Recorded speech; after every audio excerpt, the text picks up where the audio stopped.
Yo, what's up everyone? It's your boy Looney. Today we're diving into a few companies and to see if they are overhyped or truly undervalued before I decide to make any moves.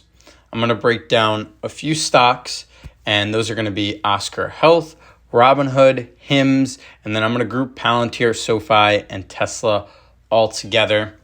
But before we get into it, I do want to do a quick shout out to the Discord community. It is free to join, and then I also have a premium version which gives you access to my trade alerts like selling options, and then I have one-on-one coaching. I do giveaways, and there's a selling options course as well through that membership. It's all $8 a month. You could check it out. The links to it will be in the description. But anyway, let's get it. So what I look for when analyzing, and it's pretty standard, and that's valuation metrics. So that's PE or forward multiples compared to peers. And then 2 is just some growth outlook, revenue momentum, product pipeline. Number 3 is just overall noise and catalyst. Are recent gains tech hype, or are they based on actual business wins? So let's apply this to these stocks. First, we're going to look at OSCR Health, because as of now, it is the big talk on Twitter investing or X investing. So would I buy this stock? And if we scroll down to here, the PE ratio or price to earnings ratio, and it basically is what the value or what the stock is valued compared to what it is earning. And if it's high, that is not necessarily bad, but that could mean that it's getting a little overvalued. You really have to just analyze the industry when comparing other companies, because certain industries have high PE ratios and others have low. But when I did my research, OSCR, it has the 67 PE ratio, but the industry average was at 14. So it's a big gap between the two. And to me, that just seems like it's slightly overvalued. Even the analysts, they do have it as a buy. They have it as a slight buy. But overall, I believe that the market overall is pretty uncertain. We don't know what's going to happen with the war. And I don't think this is the best time to enter for myself. The best time would have been that $12. And I did think about doing it. And really, I just didn't do it because I didn't know if it was all hype or not, and I didn't really do much research on it, and there's still more that I need to look into. It's similar to HIMS, I'd like to think, where it's that health industry. This one's more insurance, though. It's an insurance company, and we'll get into HIMS later on in the video, but I really just held off because I do have a lot of investments, and I don't want to just jump into different stuff here and there. I want to really focus on positions I like.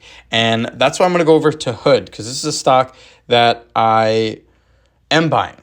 So it does have a high PE ratio. It has a 44 PE.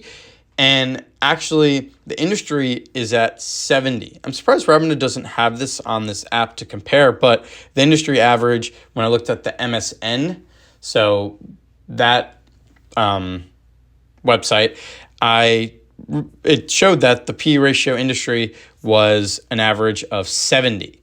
So this one's actually a little undervalued.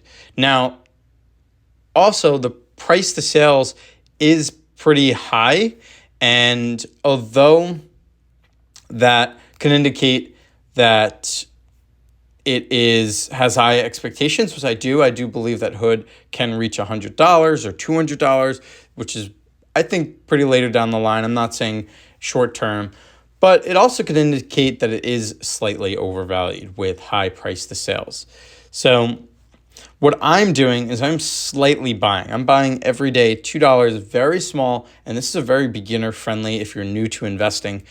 A DCA that's small amount is very safe, and you're not really pulling up much capital. I only have about 200 in this, and honestly, it's less because I'm already up 58% by just simply buying every day $2. And I do feel this stock will grow. It is beating earnings, and it might get added to the S&P. I know there was some kind of fake news on that, But overall, this is a strong company. They're constantly innovating. They're constantly up to date with marketing and being involved on social media, which is very big these days, being very transparent. And year to date, it's up 100%. So it's very hard to invest in this company looking at this 100%. It's hard to go up even further, but short term, we might see some volatility. Long term, this is a very strong play, and that's why I am buying every day. If we do see more dips, I'll probably up this amount up, this $2, and start buying a little bit more aggressive. And yeah, let's move on to the next stock, which is HIMS.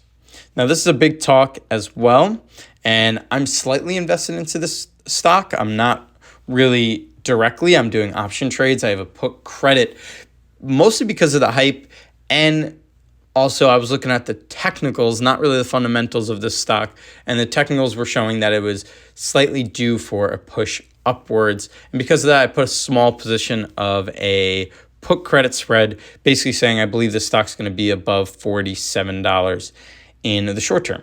And so far, so good. It is at $60. And if we go and look at the PE, again, it's pretty high, 88 compared to the industry average of 13 or 13.58.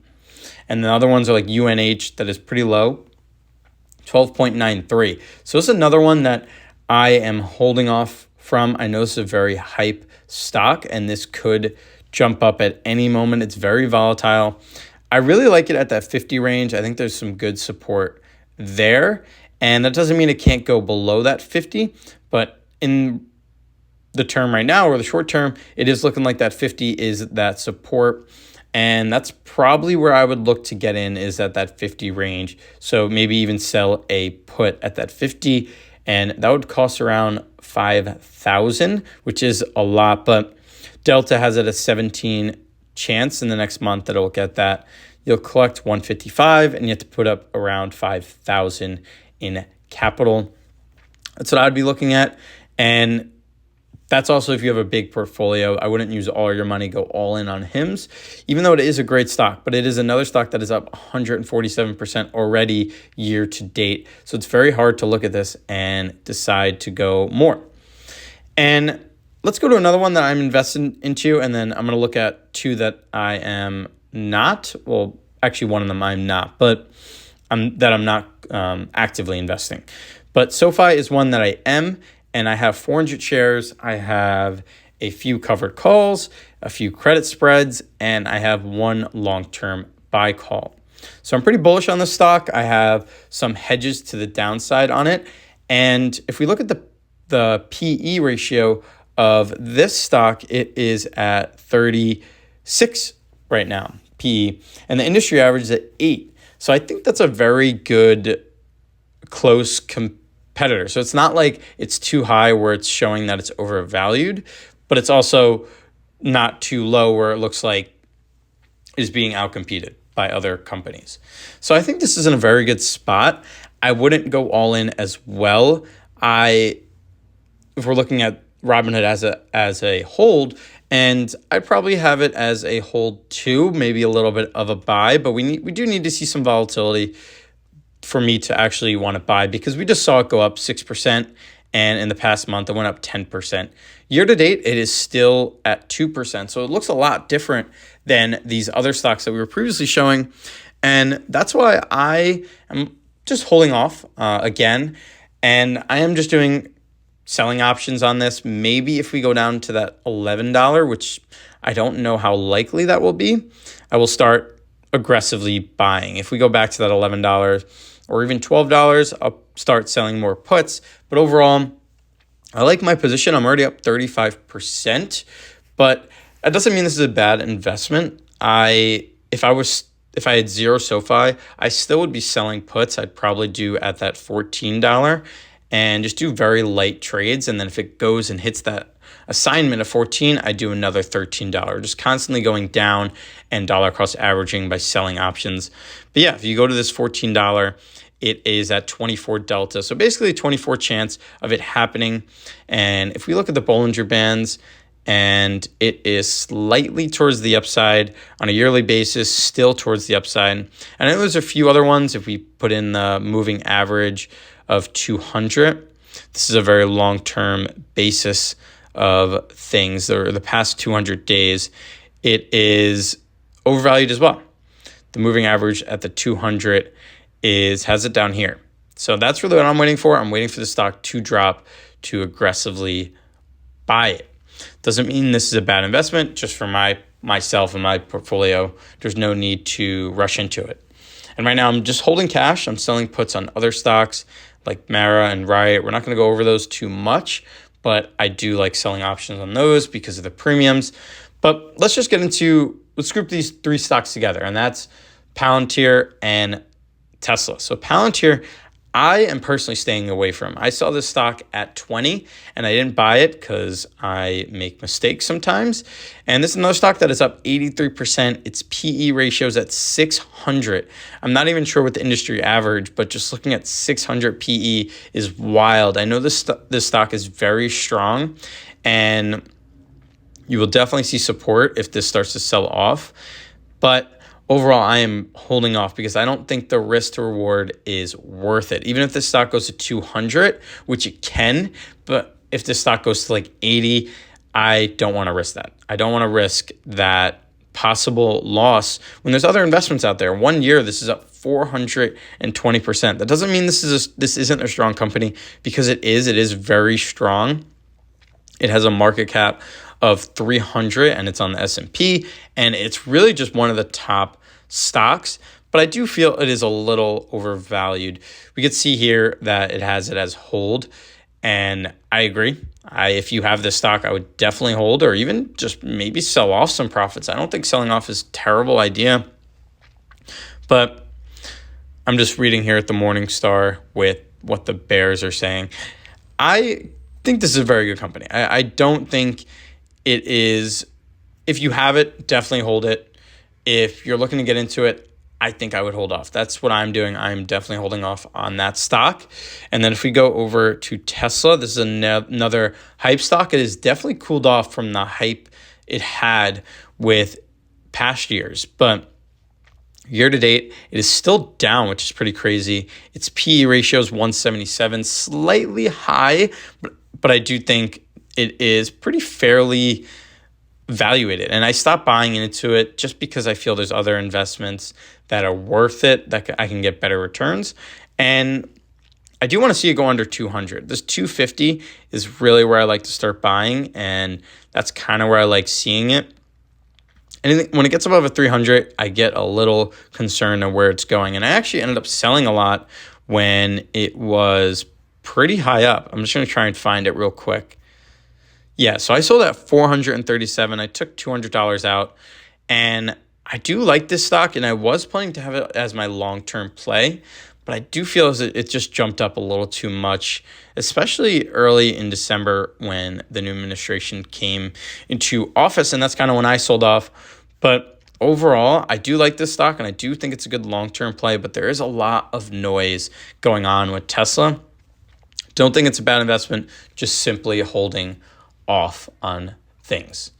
So that is what I'm doing with my portfolio. You can see I'm not aggressively going in. We're just kind of waiting to see how things play out. And sure, you can be on the sidelines sometimes when that happens, but I think overall the market's a little overvalued, and we do need some volatility before choosing a stock. I like to choose a stock when there's definitely high volatility and there's red, because that's when you get to see what stock is actually undervalued. But when everything's going up, it's hard to really identify real and what's fake, what's really just inflated. So I do like to compare price multiples to growth forecasts, and I just identify real recent business proof. Like Robinhood is great. It has a great business. I like what they're doing. They're constantly innovating. So it's not just hype stories. And then if a catalyst is priced in and valuation is steep, I do feel it's overhyped. I do feel Oscar is one of those that does need to cool off. HIMS slightly, but I think Oscar a little bit more than HIMS. I think Oscar might jump up again, and then we might see some volatility on that stock. And then also just the fundamentals, if they're solid and catalysts are present, is new. I do feel it's undervalued. A lot of these stocks do have good fundamentals. I don't know much about Oscar out of the most, but most of these companies are strong. They don't have some kind of fake business. They're very strong industries. And this approach helps me confidently enter positions when setup matches the price. And if you want real-time breakdowns on potential oversold or overvalued names, join my free Discord. Links are in the description, and then the premium members get live alerts for my watch list and option plays. Stay smart and stay strategic.